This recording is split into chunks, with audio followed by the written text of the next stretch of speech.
Hey guys, Nate here with Nate's Interactive Auto. I want to show you guys how to clean a direct injection engine with CRC intake valve and turbo cleaner.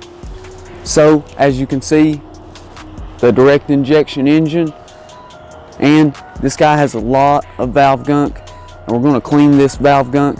Let me go ahead and take you to the valves. This is the second treatment of CRC, and this is the worst valves that I've ever seen.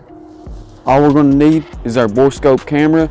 This is going to make accessing the intake valves much easier. So if you guys would like to follow along yourself, you can find one of these on eBay or Amazon, 10-15 bucks.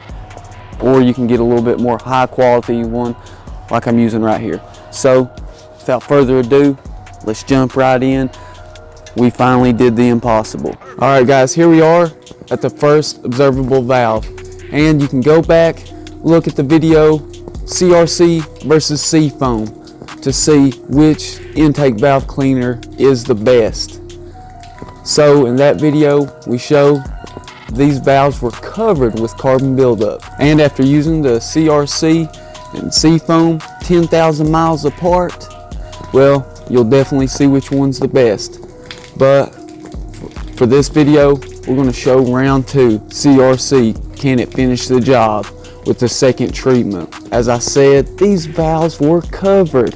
Here we are at valve number 3. Let's go ahead and move on to the fourth observable valve. So what do you guys think? Is there any hope for these valves? All right, in this next step, you want to bring your RPMs up from about 2,000 to 2,500 RPMs. You definitely do not want to exceed 3,000 RPMs. Also, make sure your engine is completely warmed up.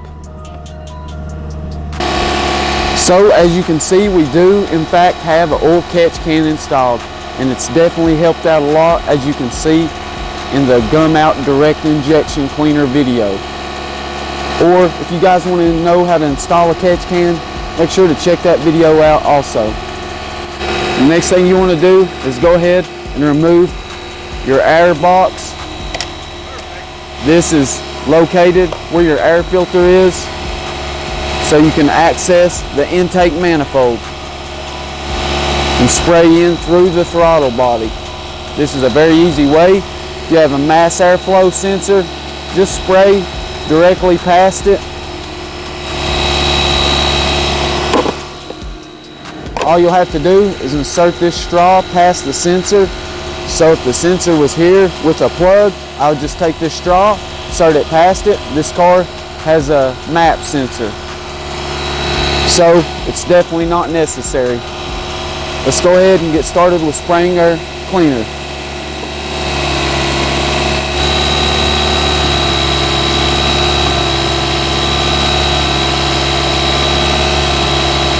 You want to make sure and spray this in short bursts. Spray, wait a second or two, spray, wait a second or two.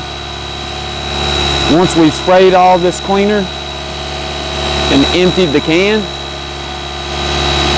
we're going to shut the engine off after revving up to about 25 to 3,000 RPMs. Let it heat soak for about 1 hour. Start it up. Drive at highway speeds for 10 minutes.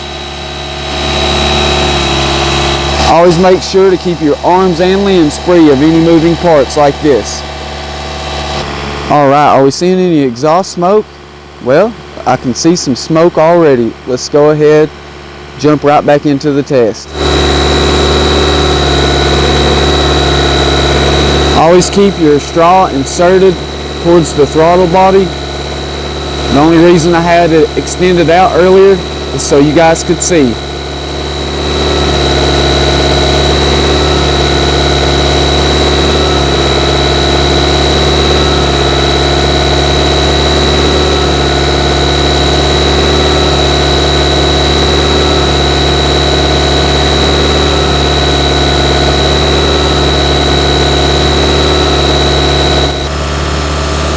One great thing about the CRC, you can spray at just about any angle. So then spray the can sideways,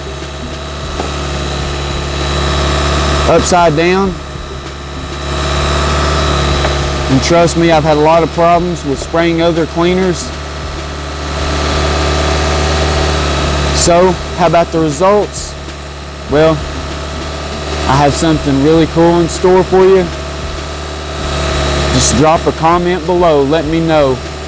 Do you think we're actually going to get good results? Will CRC finish the job?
Well guys, any more smoke?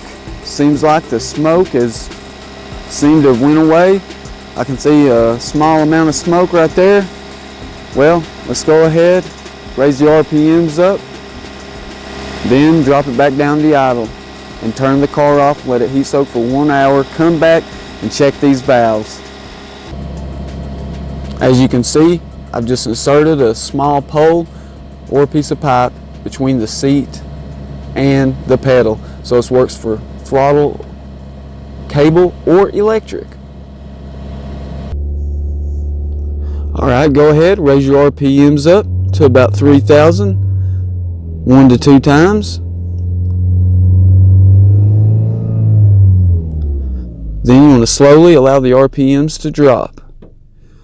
You want to allow it to idle for 1 moment, then you'll cut it off. Then allow the heat soak for 1 hour, come back and hit it at highway times for 10 minutes. Let's go ahead and install our filter back in and the air box.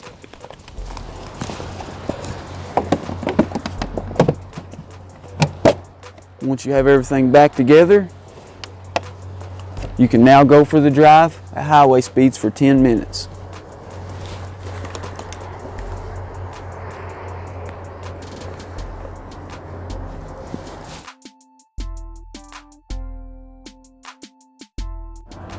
Alright, now it's the moment we've all been waiting for.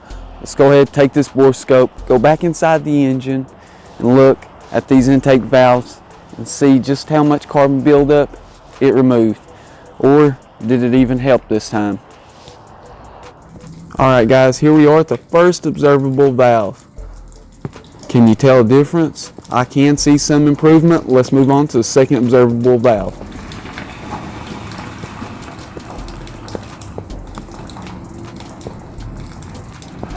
Alright, here we are at the third observable valve. Well, are you starting to notice a difference yet? Let's go ahead and move on to the fourth valve.